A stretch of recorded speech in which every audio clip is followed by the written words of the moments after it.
Point आता है सीखना अनुकूलन करना है। मतलब जब हम किसी भी चीज़ को सीख लेते हैं तो उस प्रकार की परिस्थिति या वातावरण के साथ हम अनुकूल हो जाते हैं या परिस्थिति के साथ हम समायोजित हो जाते हैं। जब तक हम किसी चीज़ की लर्निंग नहीं करते हैं तब तक हम उस परिस्थिति के प्रति हम समायोजित नहीं हो पाते हैं।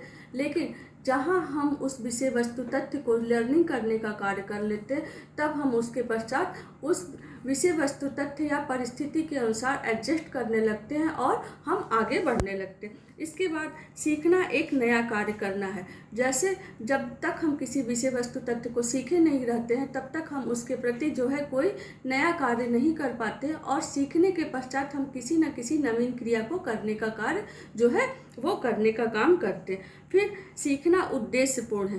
कहने का मतलब यह है कि प्रत्येक व्यक्ति जब भी किसी विषय वस्तु की लर्निंग करने का कार्य करता है तो वो लर्निंग करने के पीछे उसका कोई ना कोई एम होता है, कोई ना कोई उद्देश्य होता है। उस उद्देश्य एवं एम को लेकर ही वह लर्निंग करने का कार्य जो है वह करता है। फिर नेक्स्ट पॉइंट आता है सीखना विवेकपूर्ण है। सीखना विवेकपूर्ण का मतलब ये होता है कि जब भी हम किसी चीज़ की लर्निंग करते हैं तो वह हम बौद्धिक रूप से या विवेक के आधार पर चिंतन करके ही लर्निंग करने का कार्य जो है वो करते हैं।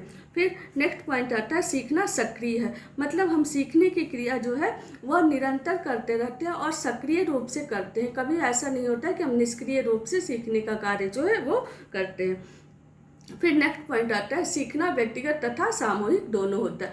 मतलब कहने का यह है कि हम सीखने की क्रिया जो है व्यक्तिगत रूप से भी करते हैं और समूह में भी बैठ के सीखने का कार्य जो है वो करते हैं। फिर नेक्स्ट आता है सीखना वातावरण का उपज है। मतलब कहने का ये होता है कि हम सीखने का कार्य जो है वह केवल अकेले बैठ के भी करते हैं, लेकिन जैसी परिस्थिति उत्पन्न होती है उस परिस्थिति के अनुसार या उस वातावरण के अनुसार भी हम सीखने का कार्य जो है वो करते हैं। फिर नेक्स्ट पॉइंट आता है सीखना खोज है। मतलब हम सीखने के माध्यम से जो है नवीन विषय वस्तु की या नवीन क्रिया की या नवीन ज्ञान की जो है वो खोज करने का कार्य या रिसर्च करने का कार्य जो है वो करते रहते हैं। इस प्रकार सीखने की विभिन्न प्रकार की विशेषताएं जो है वो पाई जाती है। अब आता है सीखने को प्रभावित करने वाले कारक। मतलब सीखने की जो प्रक्रिया होती है उस प्रक्रिया को भी विभिन्न प्रकार के कारक जो है वो प्रभावित करने का कार्य करते हैं। जैसे व्यक्तिगत कारक भी बहुत से प्रभावित करने का कार्य करते हैं एवं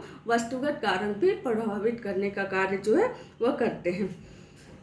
तो सर्वप्रथम फर्स्ट पॉइंट है सीखने के लिए बालक की शारीरिक एवं मानसिक क्रिया भी जो है वो सीखने को प्रभावित करने का कार्य करती है। प्रत्येक बालक की शारीरिक एवं मानसिक क्रिया जो होती है वह अलग अलग होती है। प्रत्येक बालक उसके अनुसार अलग अलग सीखने का कार्य जो है वह करता है। जिस बालक की मानसिक बुद्धि बहुत तीव्र होती है वह तीव्र गति से सीखता है। जिस बालक की मानसिक बुद्धि जो होती है वह मंद होती है वह मंद गति से सीखने का कार्य करता है। फिर नेक्स्ट पॉइंट आता है परिपक्वता। किसी भी चीज़ को सीखने के लिए परिपक्व होना बहुत ज़्यादा आवश्यक है। फॉर एग्जाम्पल लर्निंग करने के लिए मान लीजिए बच्चों को गाड़ी दे दी जाती है, लेकिन जब तक कोई स्टूडेंट बहुत अच्छे से परिपक्व नहीं हो पाता है वह लर्निंग बहुत अच्छे से नहीं कर पाता है। इसलिए बच्चों को उसके लिए परिपक्व होना बहुत ज़्यादा आवश्यक होता है। फिर सीखने का समय एवं थकान। मतलब सीखने के लिए भी अपना एक समय निर्धारित रहता है। एक लंबे समय तक अगर हम किसी भी विषय वस्तु के बारे में सिखाने का कार्य करें तो कोई नहीं सीख सकता है और वो थकान होने के बाद सीखने की गति भी मंद हो जाती है तथा इसके साथ साथ सीखने में बहुत ज़्यादा एरर की भी मात्रा उत्पन्न हो जाती है। फिर नेक्स्ट आता है सीखने में अभिप्रेरणा। जब भी हम किसी विषय वस्तु तथ्य को सिखाने के लिए बहुत ज़्यादा मोटिवेट करते हैं तो मोटिवेट के माध्यम से सीखने की प्रक्रिया जो है वो तीव्र होती है। बिना मोटिवेट सीखने की प्रक्रिया जो है वो स्लो हो जाती है। फिर सीखने की विधि। सीखने की विधि भी जो है सीखने को प्रभावित करने का कार्य करती है। अधिगम करने की भी भिन्न भिन्न प्रकार की विधियाँ होती हैं और प्रत्येक विषय वस्तु तथ्य को सीखने के लिए अलग अलग विधि का प्रयोग किया जाता है। उस विधि के माध्यम से अगर हम लर्निंग करने का कार्य करते हैं तो लर्निंग की प्रक्रिया भी तीव्र रहती है और धनात्मक रूप से लर्निंग करने का कार्य जो है वह होता है। अब आता है अधिगम के सिद्धांत। तो अधिगम के लिए जो है भिन्न भिन्न प्रकार के मनोवैज्ञानिकों ने विभिन्न प्रकार के सिद्धांत का जो है वो प्रतिपादन किया है। अब इसमें जो है थॉर्नडाइक का सिद्धांत, उद्दीपक प्रक्रिया का सिद्धांत, सीखने के संबंध सिद्धांत, प्रयत्न तथा भूल का सिद्धांत। अब आपका मेन प्रैक्टिकल से संबंधित जो है उसका अध्ययन करने का कार्य करिए। अधिगम स्थानांतरण। अधिगम स्थानांतरण किसे कहते हैं? तो अधिगम स्थानांतरण वह प्रक्रिया होती है जिसमें जब हम किसी विषय वस्तु तथ्य को एक बार अधिगम कर लेते हैं, फिर उसके पश्चात किसी दूसरे विषय वस्तु को अधिगम करने का कार्य करते हैं, तो फर्स्ट प्रकार की अधिगम की प्रक्रिया दूसरे प्रकार के अधिगम की प्रक्रिया को प्रभावित करने का कार्य करती है या स्थानांतरित करने का कार्य करती है, तो इसे हम अधिगम स्थानांतरण कहते हैं। कहने का मतलब ये है, साधारण भाषा में आप को समझने का कार्य करिए कि जब हम एक प्रकार की चीज को सीख लेने का कार्य करते हैं, उसके पश्चात दूसरे प्रकार की विषय वस्तु तत्व को सीखते हैं, तो प्रथम प्रकार की विषय वस्तु का दूसरे प्रकार की विषय वस्तु पे जो है धनात्मक या ऋणात्मक प्रभाव पड़ता है। ये धनात्मक या ऋणात्मक प्रभाव ही स्थानांतरण होता है, जिसे हम अधिगम स्थानांतरण कहते हैं। अब आता है अधिगम स्थानांतरण की परिभाषा। तो सोरनेस के अनुसार अधिगम स्थानांतरण वह प्रक्रिया होती है जिसमें हम किसी भी परिस्थिति के ज्ञान या प्रशिक्षण आदतों को जो स्थानांतरण करते हैं उसका उल्लेख किया जाता है। मतलब जब हम किसी एक परिस्थिति में किसी एक प्रकार के ज्ञान को या किसी एक प्रकार के स्थानांतरण को दूसरे प्रकार की परिस्थिति, दूसरे प्रकार के ज्ञान या दूसरे प्रकार के स्थानांतरण से प्रभावित होता है, तो उसे हम अधिगम स्थानांतरण कहते हैं। फिर नेक्स्ट परिभाषा आती है येलोन के अनुसार।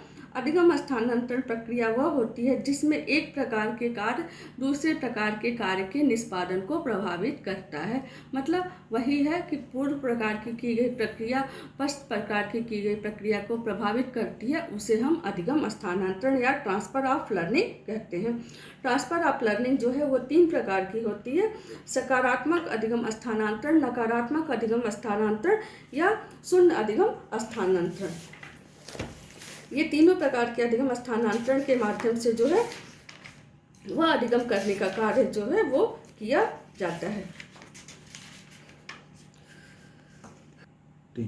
सकारात्मक अधिगम स्थानांतरण वह अधिगम स्थानांतरण होता है जिसमें यदि पूर्व का ज्ञान, अनुभव या प्रशिक्षण एक नए प्रकार के ज्ञान, अनुभव एवं प्रशिक्षण को जो है वह सकारात्मक रूप से प्रभावित करने का कार्य करता है, तो उसे हम सकारात्मक अधिगम स्थानांतरण कहते हैं।